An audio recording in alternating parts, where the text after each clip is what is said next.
science. I remember them very well. And I'm happy to see them come here to this. And I would like to say Bismillah ar-Rahman ar-Rahim.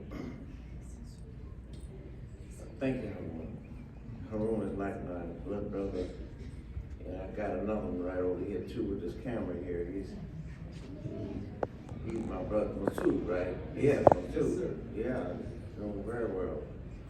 But I know I have just a few minutes to say something, but I try to make it fast and right to the point. If you all could realize how I feel right now, in my legs and in my heart, of the years that I grew up in America in a private Islamic school. It was under the Elijah Muhammad, the late Elijah Muhammad, called the original Nation of Islam. And also, I was a classmate of Dean Muhammad. Me and my wife, we were both classmates. And we had an Arabic teacher there, Jamil Diab. She was our teacher from Jerusalem. For 10 years, we learned how to read and write Arabic and things like that. And it's a long history of our struggles here in America. And it's not a sales pitch, but I just wanted to let you all know that our history is in this book. That anyone that would like to read about it, you can get one today if you want to. But I spent 10 years writing our history. Now, in saying that in so many words, I was thinking about three verses from the Quran. One was on God says, wherever that you are, that Allah yati, that He will bring us all together, Jamia. Just you can look at it short. And then where God also says that He has made all of us human beings, el sinetikum wa elwanukum. Your tongues, your colors, we're all the same. And when I read those type of verses from the Quran, it tells me my whole history right now to the fact that my ancestors, that we knew years, centuries ago that we were born Muslims. And my ancestors were put into slavery. And we were brought here to America. And they took everything from us, our language, our culture, everything. And we lost our language, our culture, whatever it is. And we lost even our identity that God gave us, our true identity as human beings. And someone told me to say, well, I'd like to come and hear you black Muslims talk. And I said right away, there is no black Muslims. There is no white Muslims. There's no brown Muslims. Nowhere in the Quran you will find that God will name human beings in terms of color. Ya ayyuhal ladhina amanu. Ya ayyuhan nas. That's the way Allah addressed ibadullah and etc. And then the same thing that happened even during the time of Muhammad when he chose Bilal to call the prayer, and he was looked down on because of the color of his skin. To show you how far back this racism goes, But I'm not gonna give the story of all of that, but they chose him to be the muezzin. So when you're making the muezzin, they call for prayer all around the world. You can't help but to think about African American if you want to say that. So I'm not comfortable in saying white people, black people, all these different colors. I'm looking in the audience, I like to say human beings in different colors. That's the way we have to identify each other as human beings. But us as African Americans here in America, our history is long, long, long of suffering here in America. And we are fighting for our true identity as human beings. And we look forward to be connected with human beings all over the world, like the people here in Turkey, for example. You all hold a very special place in our community, the Turkish American people, and thank you, Harun, my friend, and Brother Suleiman. I don't see him here today. Sue, we have a special going with him. We went to Turkey, I think Bushra, Ankara, Istanbul, the big shopping mall where my brother has called it now, shop till you drop.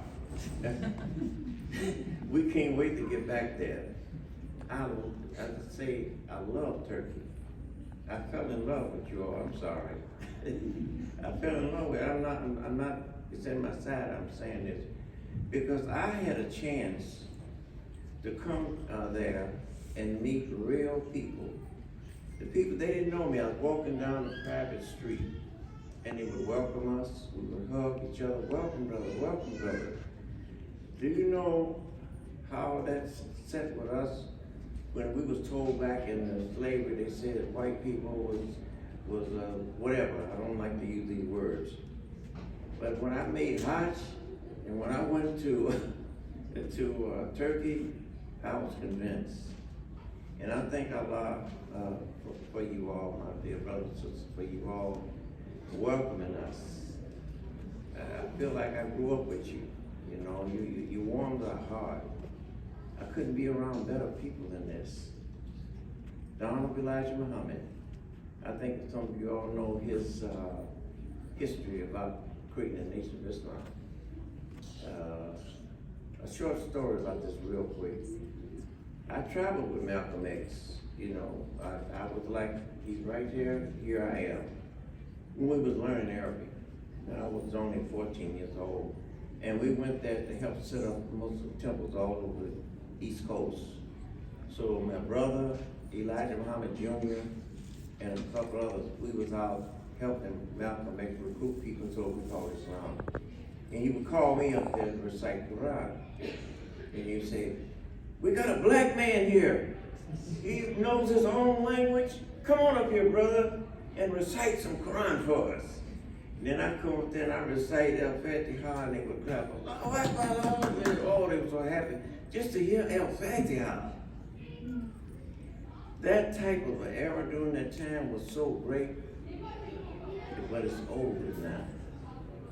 Now we are just Muslims all over the world now, that we can look at each other and see each other and say, don't call the person by his color, his skin. Hey, there's a white Muslim over there, there's a black Muslim over there. We're just human beings. We all started at the beginning and we all want to return back to Allah. I want to say this. Elijah Muhammad, had gotten old, and he was on his last days, 1974. He made his last speech. And guess what was on the stage? And I think my brother here, I was to say, my man here. I can't help my language, we have to say it sometime, And sometimes African American, we talk with our hands and our body. I'll say this real quick.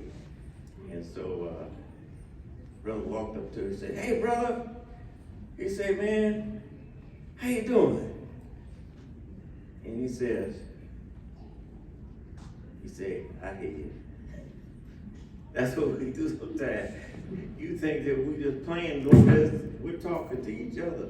So it's how you doing? He just raised his shoulder like this here. When he did that, I said, I hear you. I know what you mean. Anyway, so much for that. But Elijah Muhammad, on his last speech, he had 4 scientists up on the stage with him. They were brothers from Turkey. Now, at that time, that was 4 white people up there. And here we hear about saying that, oh, look what the white man did to us.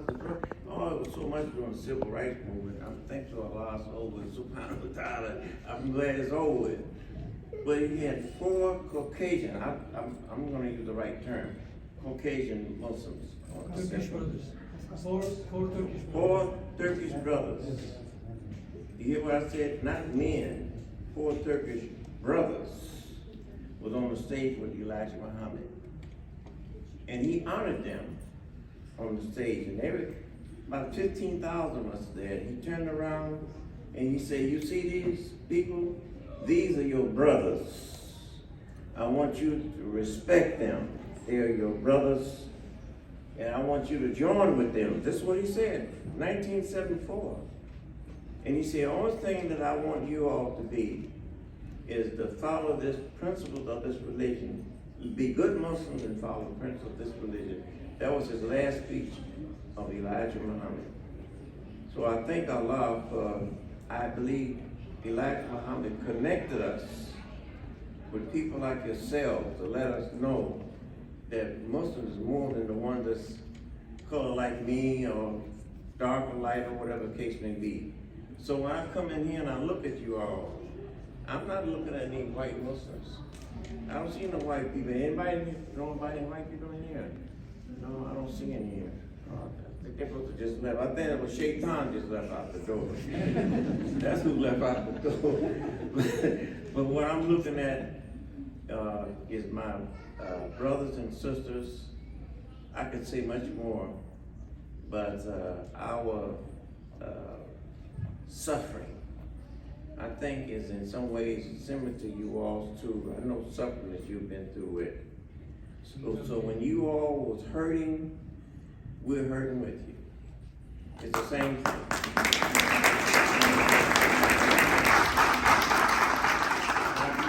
I mean that from my heart. So when I hear these things and I learn about the suffering that you go through with, my soul is saying, what can I do to join the help? What can I do? I know the one person I can't, but at least I can feel it in my heart, see what I can do. So I see if any of you all in here getting hurt, somebody losing their life, I call my wife to TV. I said, "Look at this, Gloria. Just, oh my God. Wallahi al-Azim. If I see it, if it's just one Muslim Turkish person, baby, old, whatever it is, I cry with you. I go in the room and I start crying too." So, brothers and sisters, I hope I didn't take over my 15 minutes from I didn't mean to do that, but I'm just feeling pretty good today, just seeing you all. And thank you for letting me allow to come in and talk to you.